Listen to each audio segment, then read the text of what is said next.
Hi, I'm Ryan Szymanski, curator for Battleship New Jersey Museum and Memorial. And today we've got another episode of Naval History News, naval news that's happening right now. Obviously, the biggest piece of news you can see behind us is the aircraft carrier John F. Kennedy is being towed down the Delaware River for the last time. She is headed out to be scrapped in Brownsville, Texas. We're filming this video from on board the McAllister tugboat, Teresa McAllister, one of the tugs that was involved in moving the battleship a couple of months ago. And they were gracious enough to let us on board to film Kennedy underway for the last time. In today's episode, the biggest piece of news that's happened lately is the names of several new ships have been announced. Now, Kennedy, of course, before she was sold for scrap, her name was given to a new Ford-class aircraft carrier under construction in Newport News, Virginia. Her prospective crew have already been on board to take heritage items off of this ship before she's lost forever. However, recently, two new aircraft carriers have been named. Now, for the Ford class, you've already got Ford, Kennedy, Doris Miller, and now they're going to be joined by the William Clinton and the George W. Bush. Interestingly, we will now have supercarriers George H.W. Bush and George W. Bush. As the Biden administration winds down, Secretary of the Navy Carlos Del Toro has picked names for a couple of new ships, including these new aircraft carriers. And Clinton and Bush are very much in the trend of supercarriers, which more often than not are named after presidents, oftentimes recent presidents. Another ship that he recently named before leaving office is one of the future Constellation-class frigates is going to be named USS Intrepid. That's the first time that name has been assigned, I believe, since the aircraft carrier CV-11 herself. This makes sense for a couple of reasons. Carlos Del Toro, of course, grew up in Hell's Kitchen in New York City, and so Intrepid is his hometown aircraft carrier. And USS Bulkeley, the DDG that he was the commissioning commanding officer of, was commissioned right next to Intrepid in New York Harbor.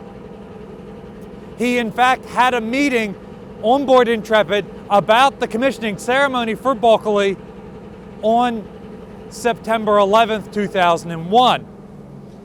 And so he was in the city around the aircraft carrier during that event. And I've never heard him say this, but I have to assume that that ship holds a special name, a special place in his heart.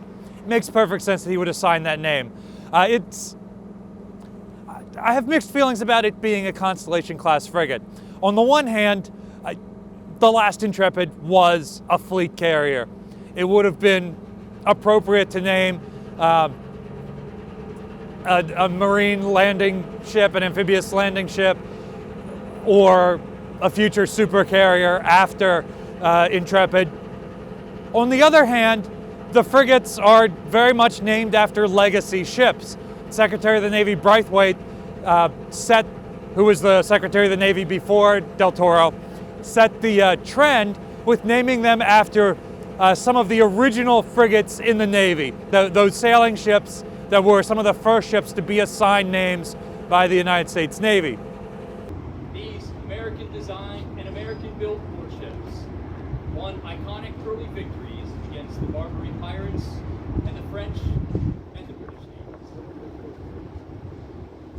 They were so effective against the Royal Navy. And the first Intrepid was a sailing ship that fought during the Barbary Wars alongside Constitution and others, and so it makes sense in that context to name a frigate after her. Naming, of course, is the purview of the Secretary of the Navy. However, it's also influenced by the Navy's curator branch at Navy History and Heritage Command. So the Secretary of the Navy will decide, okay, we've authorized these new vessels, and I'm going to ask NHHC to provide names in this context. So for example, Secretary Braithwaite with the Constellation class frigates, hey, I want to name these new frigates after historic frigates. Can you give me some names of those ships that are available, they aren't being used elsewhere, like Constitution is still in use? Can you give me some names that would be appropriate for this? And so he chooses that. Likewise, I imagine Secretary Del Toro reached out and said, hey, I want to use the current convention for supercarriers. Can you give me some appropriate names? And so some of these former presidents, that fits the trend. Hey, if any of my friends from Naval History and Heritage Command are listening, why do we have to use the current presidents? I really want to see us commission a supercarrier, USS Grover Cleveland. Like you did it with Teddy Roosevelt, Abraham Lincoln, George Washington. Where is the USS Millard Fillmore? Come on, man. You're missing some great opportunities. If you can think of any topics that would make good future naval history news subjects, let us know in the comment section down below. Let us know what obscure old president you think would be hilarious to slap the name on the stern of a future supercarrier. Let us know in the comment section down below.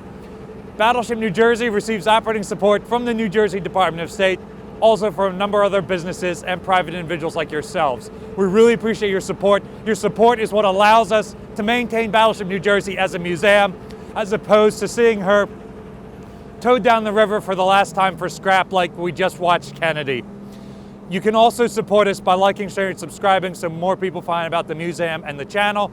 And a big shout out to McAllister for allowing us to ride along and film a couple times today. Thanks for watching, guys.